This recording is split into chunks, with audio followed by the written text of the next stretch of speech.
ये कोन है और ये रहा इस कोन का बेस, जो कि एक सर्कुलर बेस है। ये एक सर्कल है। लेट्स से इस सर्कल का रेडियस है r। ये रहा इस कोन का हाइट और ये जो लेंथ है, इस लेंथ को इस कोन का स्लैंट हाइट कहा जाता है। चलिए इसे हम L से डिनोट करते हैं।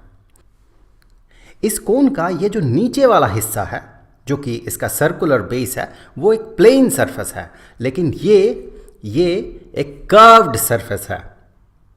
इस सरफेस का, इस कर्व्ड सरफेस का एरिया कहा जाता है कि ये बराबर होता है pi into radius of the circular base into the slant height. पर क्यों? आज के इस वीडियो में हम यही देखेंगे कि कर्व्ड सरफेस एरिया ऑफ ए कोन ये पाई आर एल के बराबर क्यों होता है। चलिए इसी कोन को कॉपी कर लेते हैं, थोड़ा छोटा करके कॉपी करते हैं। यहाँ पर यही कोन है, हमारे पास जगह कम है इसीलिए इसे छोटा करके ड्रॉ किया गया। अब हम क्या करेंगे, इस कोन को इस जगह से सीधे हम काट लेंगे, कुछ ऐसे। हमने इसे काट लिया। काटने के बाद अब धीरे धीरे हम इसे खोलेंगे, कुछ इस तरह से हम इसे खोलेंगे। जब हम इसे पूरा खोल लेंगे तो हमें इस तरह का एक सेक्टर मिलेगा। सर्कल का पार्ट होता है सेक्टर। अब यहाँ पर दो चीज़ें, एक तो ये वाला लाइन सेगमेंट और ये जो कर्व्ड लाइन सेगमेंट है, इन दोनों का लेंथ कितना होगा, सबसे पहले हमें ये पता करना होगा। ये रहा वो कोन।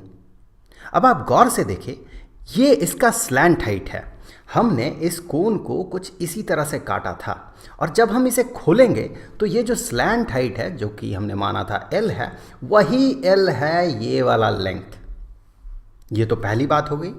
दूसरी बात, इसका जो बेस है, जो सर्कल है, उस सर्कल का जो सरकमफरेंस है वही इस कर्व्ड लाइन के बराबर होगा। आप ध्यान से देखें, हम अगर इसे यहाँ से काटते हैं, इस तरह से हमने इस कोन को काटा था, तो आप गौर से देखें, ये जो बेस है, बेस का ये जो सर्कल है, ये यहाँ से कटेगा और इस तरह से ये खुल रहा है, ऐसे ये खुल रहा है, जो कि आपको यहाँ पर लाल रंग के यहाँ कर्व्ड लाइन में आपको दिख रहा है। तो ऑब्वियसली चूँकि इसका जो रेडियस है, ये रेडियस r हमने माना था, तो ये जो सर्कल का सरकमफरेंस है, ये सरकमफरेंस कितना होगा, 2 इंटू पाई इंटू आर। हमें पता है सर्कल का सरकमफरेंस होता है 2 into pi into radius of the circle.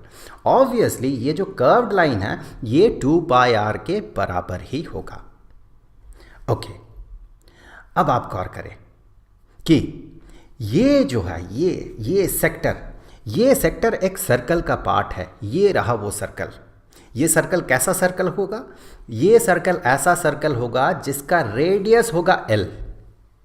अब आप देखें, इस सर्कल का area obviously pi into radius का स्क्वायर होगा। रेडियस कितना होगा इस सर्कल का? L, तो पाई इंटू L स्क्वायर्ड। अब ये जो सेक्टर है, इस सेक्टर का एरिया कितना होगा?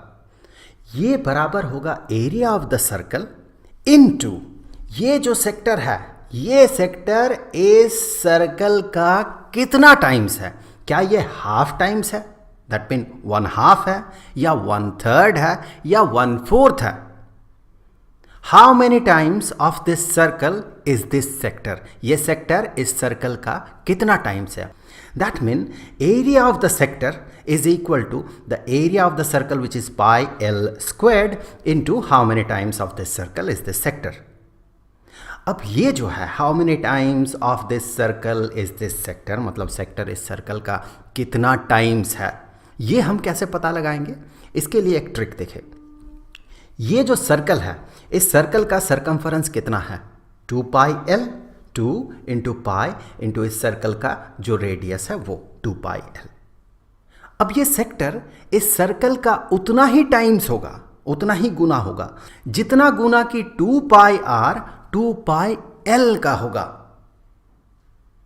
अगर 2 पाई आर 2 पाई एल का आधा हुआ तो सेक्टर सर्कल का आधा होगा।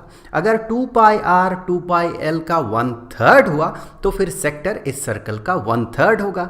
अगर 2 पाई आर 2 पाई एल का 1/4 हुआ तो फिर ये सेक्टर इस सर्कल का 1/4 होगा। तो फिर इसी चीज़ को हम ऐसे लिख सकते हैं कि pi L squared into 2 pi R divided by 2 pi L. अब यहाँ से ये 2 पाई और ये 2 पाई न्यूमरेटर डिनोमिनेटर से कैंसिल हो जाएगा और ये डिनोमिनेटर वाला l न्यूमरेटर के एक l को कैंसिल करेगा। बचा क्या? Pi into L into R. इसी को हम pi into R into L लिख सकते हैं। और ये जो सेक्टर का एरिया है, चूंकि हमने इसी कोन को काटते हुए फिर खोलते हुए इस सेक्टर को बनाया था, दैट मीन इसी सेक्टर को अगर हम मोड़ दें तो ये कोन बनेगा और इसका जो एरिया होगा इस कोन का कर्व्ड सरफेस एरिया होगा। तो हम कह सकते हैं कि एक कोन का कर्व्ड सरफेस एरिया होता है pi into R into L.